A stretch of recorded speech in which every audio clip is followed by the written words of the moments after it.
আমরা ব্লেয়ার বিলসের কথা সবাই জানি। ঝোপ জঙ্গল পাহাড় পর্বত পেরিয়ে যিনি সবসময় আমাদেরকে দেখাই দেবেন ডিসকভারি চ্যানেলে বিভিন্ন পর্ব দেখান। আমাদের অবস্থা আজকে তাই হয়েছে।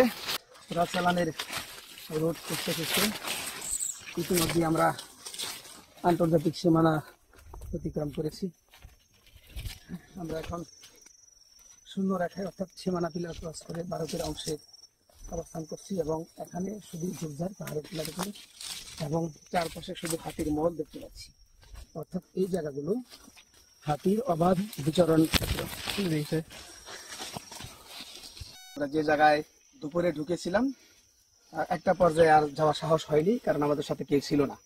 এখন স্থানীয় জনপ্রতিনিধি নিয়ে আমরা এসেছি, কিন্তু গাছ আমসমে পরিবেশ মনে হচ্ছে না আজকে চূড়ান্ত পয়েন্টে যেতে পারবো। আরো একদিন অভিযান করতে হবে। আপনারা দেখতে পাচ্ছেন যে আমরা ইতিমধ্যেই অনেকগুলি হাতির মল কিন্তু আমরা রেখে আসলাম এবং এই যে দেখেন এই যে হাতি ওঠানামা করতেছে, অর্থাৎ জলজন্ত।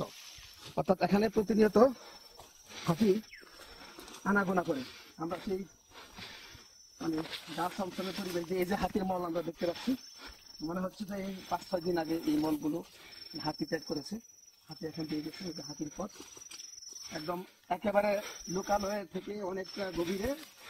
এখানে ঝিঝি পোকার শব্দ আর বন্যপ্রাণীর শব্দ বিচিত্র কিছু কিছুই পাওয়া যাচ্ছে না। দেখতে পাচ্ছেন আমরা একটা টিলার উপরে উঠে আবার টিলা থেকে নেমে এখন জোরজার ধরে হাঁটছি। আমাদের লক্ষ্য চোরাকারীদের রাস্তা শনাক্ত করা। ধরা হচ্ছে